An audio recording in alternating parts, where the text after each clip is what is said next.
Welcome back students. Today we will discuss the another division of the kingdom plantae, that is the gymnosperms. जो gymnosperm है ये fourth division है plant kingdom का. इसके कुछ salient features हैं. First gymnosperms, that is जिम्नोस. जिम्नोस means naked and sperma means seeds. Means these are those plants which have naked seeds, जिनके seed के बाहर कोई फ्रूट की कवरिंग नहीं होती है. These plants have naked seeds. ये वो प्लांट्स होते हैं जिनके नेकेड सीड्स होते हैं. मीन्स जो ओव्यूल्स होते हैं जिनसे सीड एक्चुअल में बनते हैं, ओव्यूल्स लैक ओवरी वोल. उनके बाहर ओवरी वोल नहीं होती है, ना बिफोर फर्टिलाइजेशन ना आफ्टर फर्टिलाइजेशन. फर्टिलाइजेशन से पहले भी जो ओव्यूल होते हैं वो अनकवर्ड होते हैं. फर्टिलाइजेशन के बाद जो सीड बनते हैं वो भी अनकवर्ड होते हैं, नेकेड होते हैं. कोई फ्रूट वोल यहाँ पे प्रेजेंट नहीं होती है. तो ये स्पेशल फीचर है, इसी वजह से इनको जिम्नोस्पर्म्स बोला जाता है. सेकेंड, जो जिम्नोस्पर्म्स है, अगर हम इनकी बात करें, जो इनकी हैबिट है, मीन्स किस तरह के प्लांट्स जिम्नोस्पर्म्स के अंदर मिलते हैं. Gymnosperms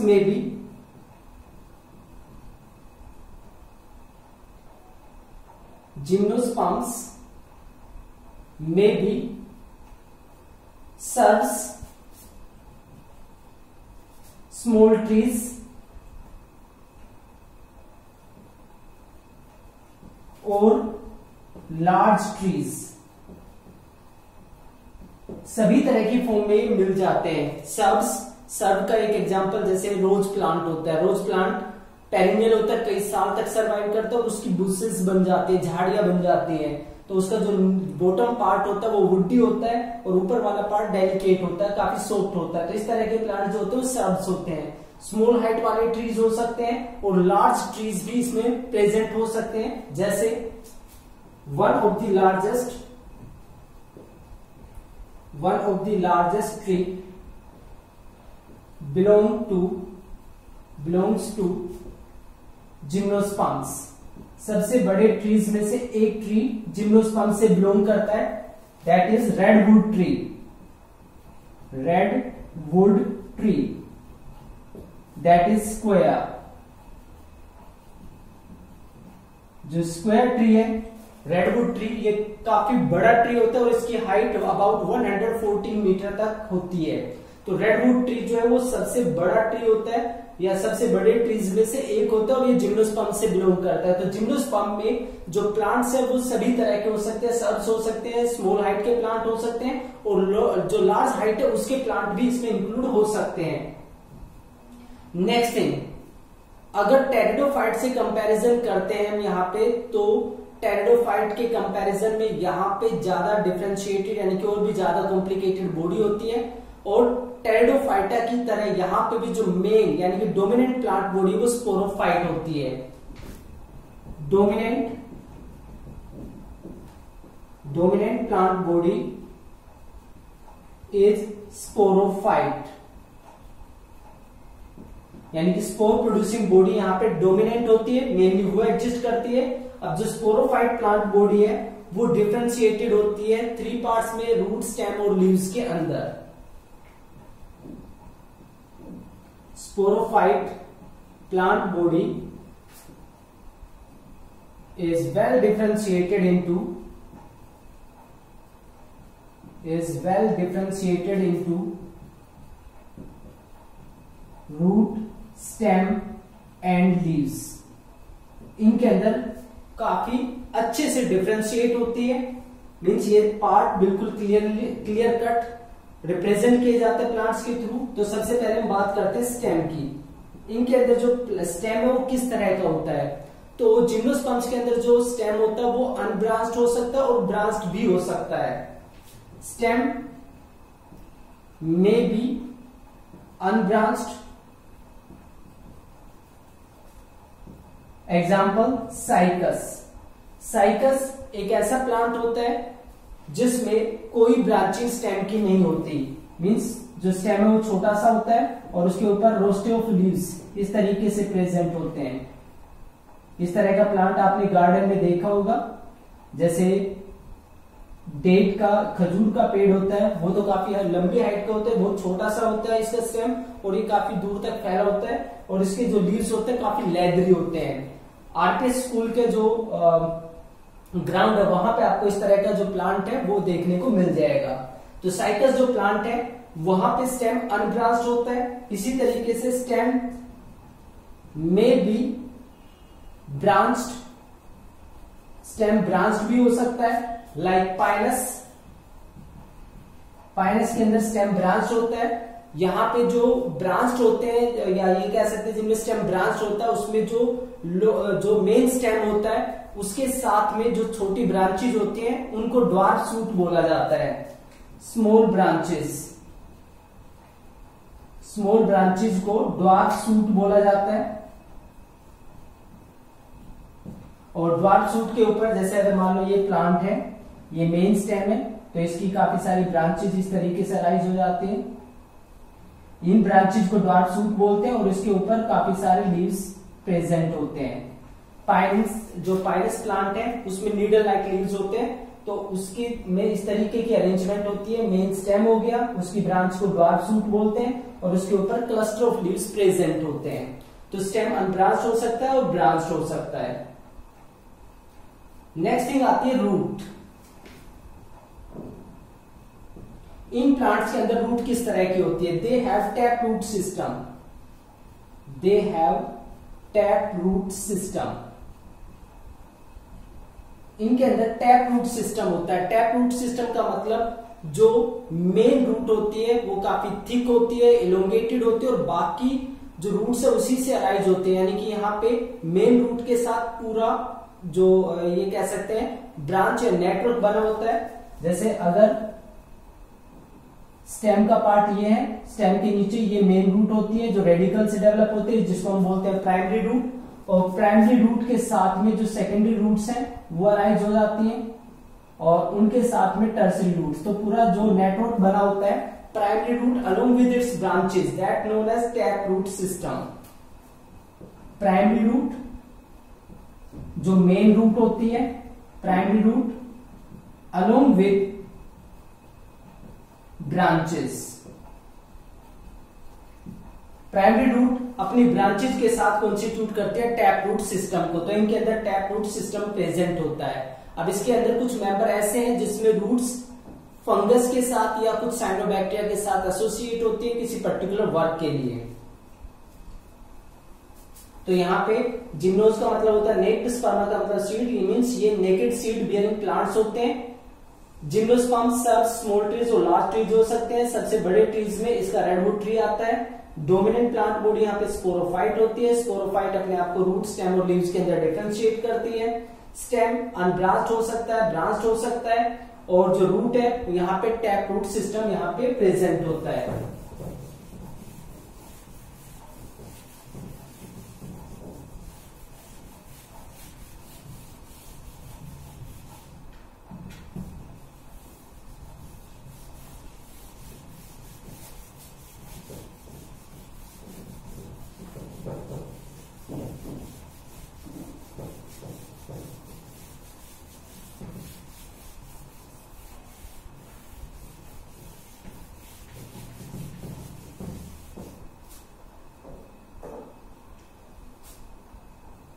In Pinus plant, roots are associated with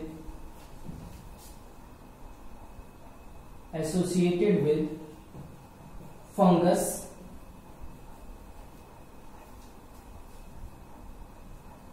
to form mycorrhizal और to form mycorrhiza। यहाँ पे जो फंगस है वो प्लांट्स के रूट के साथ एसोसिएट होती है, मीन्स यहाँ पे माइकोराइजल कंडीशन प्रेजेंट होती है। इसी तरीके से in cycas there are small specialized roots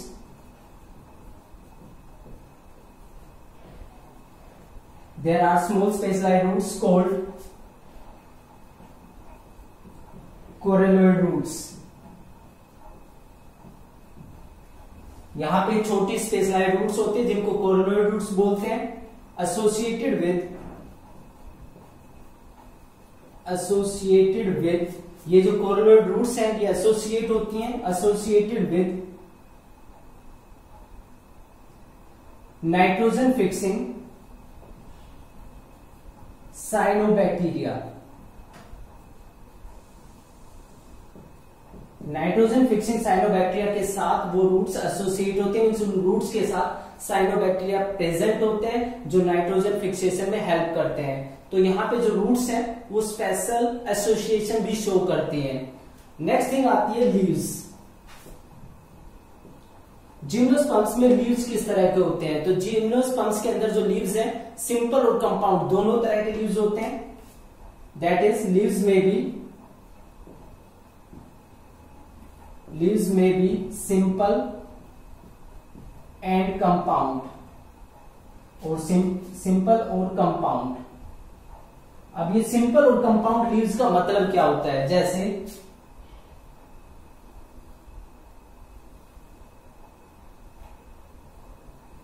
ये एक पर्टिकुलर ब्रांच है उसके साथ ये लीफ प्रेजेंट है. इस लीफ की जो पीटियोल पार्ट है, ये जो स्टोक है, स्टोक जहां पे ब्रांच के साथ एसोसिएट होती है, अगर यहां पे बड प्रेजेंट है तो ऐसे लीफ को बोलते हैं सिंपल लीफ. यहां पे जो मेन लीफ है उसकी एक्सिल के अंदर जो एंगल वो बनाती है वहां पे अगर बड प्रेजेंट है तो ऐसे लीव्स को सिंपल लीव्स बोलते हैं. और इसमें अगर कोई कटिंग होती है मार्जिन के ऊपर, जैसे आपने इस तरह के लीव्स देखे होंगे जिसमें थोड़े कट लगे होते हैं, अगर इस तरह की कटिंग होती है तो ये जो कटिंग है इसको बोलते हैं इंसीजन. इंसीजन. अगर जो इंसीजन है वो मिड रिब तक, ये जो मेन एक्सिस है यहां तक अगर वो नहीं पहुंचते हैं तो ऐसे लीव्स को सिंपल लीव्स बोला जाता है. लेकिन जब इंसीजन मिड रिब तक पहुंच जाते हैं और लीफ को कई सारे हिस्सों में डिवाइड कर देते हैं तब उसको बोलते हैं कंपाउंड लीव्स. जैसे ये होगी मिड रिब, ये ब्रांच होगी और यहां पे जो लीफ है वो अपने आप को उसने लीफलेट के अंदर चेंज कर लिया है. इस तरीके से यानी कि जो ये वाला इंसीजन था ये नीचे तक पहुंच गया है और उसने उस पूरे लीफ को छोटे छोटे टुकड़ों में डिवाइड कर दिया है. तो अब यहाँ पे इस एक पर्टिकुलर पार्ट को हम लीफ नहीं बोलते हैं बल्कि इसको बोला जाता है लीफलेट. लीफलेट की पहचान ये होती है कि लीफलेट जिस पार्ट के अटैच है यहाँ पे कोई बड नहीं होती है, क्योंकि अगर बड यहाँ पे प्रेजेंट होती तो हम इसको सिंपल लीफ बोलते हैं. बड सिर्फ एक यहाँ पे प्रेजेंट होती है, यहाँ पे कहीं पे कोई बड प्रेजेंट नहीं होती, तो ऐसे लीफ को कंपाउंड लीफ बोलते हैं. ये हम चैप्टर 5 में पढ़ेंगे मॉर्फोलॉजी ऑफ फ्लावरिंग प्लांट्स में डिटेल में. तो सिंपली आप ये मान सकते हैं कि जिसमें इंसीजन मिडरिब को टच नहीं करते वो सिंपल होते हैं और जिसमें मिडरिब को टच कर जाते हैं और लीफ कई हिस्सों में डिवाइड हो जाता है उसको बोलते हैं कंपाउंड. जिम्नोस्पर्म्स के अंदर जो मेंबर्स हैं उनमें सिंपल लीव्स भी हो सकते हैं और कंपाउंड लीव्स भी हो सकते हैं. जैसे पाइनस प्लांट, जो पाइनस प्लांट है उसके अंदर सिंपल लीव्स प्रेजेंट होते हैं, सिंपल नीडल लाइक लीव्स. जैसे सुइयां होती हैं उसके जैसे इसके लीव्स होते हैं तो वो सिंपल कैटेगरी में आते हैं. साइकस की बात करें तो जो साइकस के लीव्स होते हैं वो पिनेटली कंपाउंड लीव्स होते हैं, पिनेटली कंपाउंड. अब पिनेटली कंपाउंड का मतलब क्या है?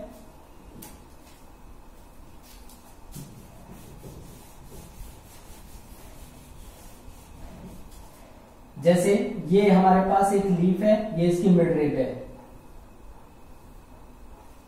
पिनेटली कंपाउंड का मतलब है कि अगर इंसीजन डेवलप होता है, कट यहां पे लगते हैं और ये कट आपके मिडरिब के ऊपर खत्म हो जाते हैं.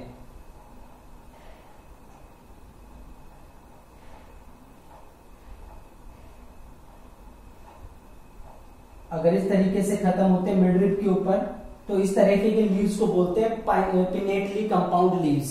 लेकिन एक और टाइप होता है जिसमें यही हम मान लो लीफ की मिडरिब होगी और यही लीफ इसके ऊपर प्रेजेंट है। लेकिन यहाँ पे क्या होता है कि ये जो लीफलेट है वो मिडरिब पे नहीं बल्कि यहां पे जाके इस तरीके से असेंबल हो जाती हैं। बहुत सारे पार्ट इस तरीके से बन जाते हैं। एक ही पॉइंट के ऊपर से बहुत सारी लीफलेट प्रेजेंट होती है। तो जब एक ही पॉइंट पे प्रेजेंट होते हैं तब बोलते हैं कंपाउंड लीव्स। तो यहाँ पे पिनेटली कंपाउंड लीव्स प्रेजेंट होते हैं। पिनेटली कंपाउंड लीव्स प्रेजेंट होते हैं साइकस के अंदर। तो लीव्स सिंपल भी हो सकते हैं, कंपाउंड भी हो सकते हैं। जो साइकस के लीव्स होते हैं दैट आर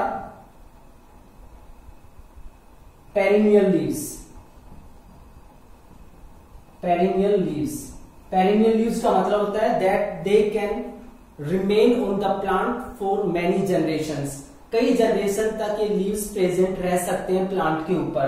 तो यहाँ पे note 7 generation for many years, कुछ ईयर्स तक ये लीव्स परसिस्ट रहते हैं, प्रेजेंट रहते हैं प्लांट के ऊपर। मींस हर साल ये टूट के नहीं गिरते हैं।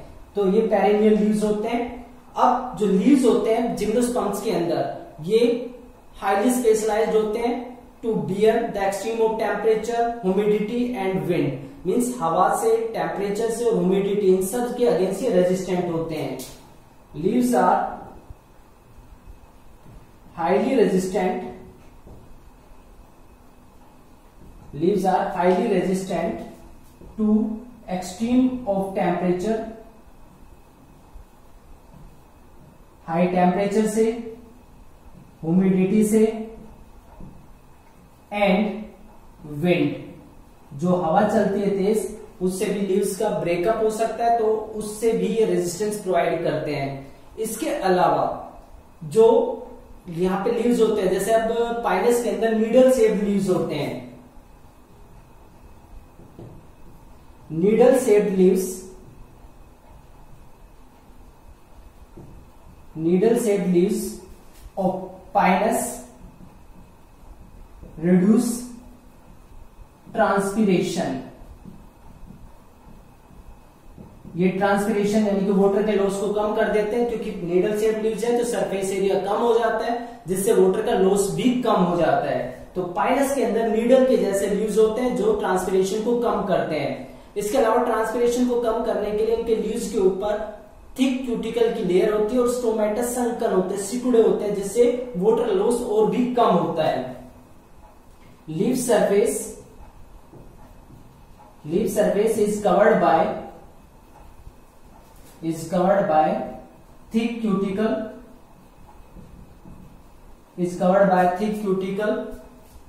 and have sunken stomata, sunken stomata का मतलब सिकुड़े हुए स्टोमेटा होते हैं। सो रिड्यूस वाटर लॉस, जिससे वाटर लॉस कम हो जाता है। तो ये अडेप्टेशंस होते हैं इनके लीव्स के अंदर। तो लीव्स सिंपल हो सकते हैं, कंपाउंड हो सकते हैं। पाइनस के अंदर सिंपल लीव्स होते हैं, साइकस के अंदर पिनेटली कंपाउंड लीव्स होते हैं। लीव्स साइकस में पेरिनियल होते हैं, मींस कई साल तक प्लांट के ऊपर प्रेजेंट रह सकते हैं। लीव्स हाईली रेजिस्टेंट होते हैं, मींस ये एक्सट्रीम ऑफ टेम्परेचर को, ह्यूमिडिटी को, विंड को बियर कर सकते हैं। पाइनस की बात करें तो जो पाइनस के केस में जो लीव्स है वो नीडल शेप्ड होते हैं, जिससे सरफेस एरिया काफी कम हो जाता है। सरफेस एरिया कम होने का मतलब ट्रांसपिरेशन का कम हो जाना। इसके अलावा लीफ की जो सरफेस है वो थिक क्यूटिकल से कवर होती है और जो स्टोमेटा है वो संकन टाइप के होते हैं, जिससे ट्रांसपिरेशन और भी कम हो जाता है। So these are the various characteristics of the root, stem and leaves in case of gymnosperm plants. Now the next part is that is the formation of spores. अब जो जिम्नोस्पर्म्स हैं उनके अंदर स्पोर किस तरह से बनते हैं, कितने तरह के स्पोर्स यहाँ पे प्रेजेंट होते हैं।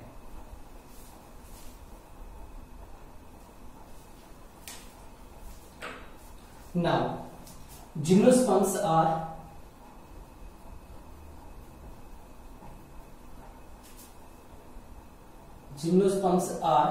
heterosporous. Gymnosperms are heterosporous. Heterosporous का मतलब होता है कि जिम्नोस्पर्म्स दो तरह के स्पोर प्रोड्यूस करते हैं, means produce two types of spores, दो तरह के स्पोर्स हेटेरोस्पोरस कंडीशन में प्रोड्यूस होते हैं। मीन जिम्नोस्पर्म्स दो तरह के स्पोर्स प्रोड्यूस करते हैं, that is microspores and macrospores. दो तरह के स्पोर्स यहां पे प्रोड्यूस होते हैं, microspores and macrospores. Both type of spores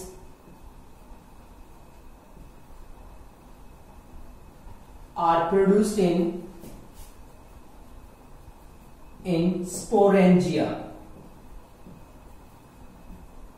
दोनों तरह के जो स्पोर्स हैं वो स्पोरेंजिया के अंदर प्रोड्यूस होते हैं। माइक्रोस्पोर जो होते हैं वो माइक्रोस्पोरेंजिया के अंदर प्रोड्यूस होते हैं। Microspores that are produced in microsporangia,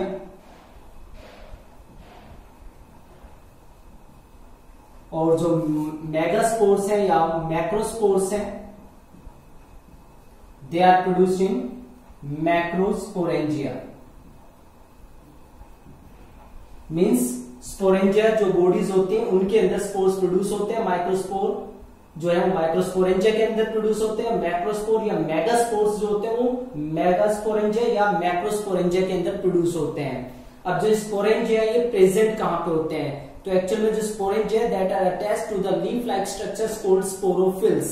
तो जैसे हमने टेरिडोफाइटा में पढ़ा था कि लीफ जैसे स्ट्रक्चर होते हैं जिनके साथ में स्पोरेंजिया अटैच होते हैं, तो उनको हम बोलते हैं sporophylls. Sporangia borne on the leaf like structures called sporophylls. यहां पे लीफ जैसे स्ट्रक्चर होते हैं जिनके ऊपर स्पोरेंजिया बोर्न करते हैं, प्रेजेंट होते हैं, उनको हम बोलते हैं स्पोरोफिल्स। अब जो स्पोरोफिल्स हैं वो दो तरह के होते हैं। स्पोरोफिल्स बियरिंग माइक्रोस्पोरेंजिया, जिनके ऊपर माइक्रोस्पोरेंजिया प्रेजेंट होते हैं, sporophylls bearing microsporangia are known as microsporophylls. जिनके ऊपर, जिन लीव्स के ऊपर, लीफ लाइक स्ट्रक्चर्स के ऊपर, यानी कि जिन स्पोरोफिल्स के ऊपर माइक्रोस्पोरेंजिया डेवलप होते हैं उनको माइक्रोस्पोरोफिल्स बोलते हैं। दूसरी साइड में स्पोरोफिल्स बियरिंग मेगास्पोरेंजिया,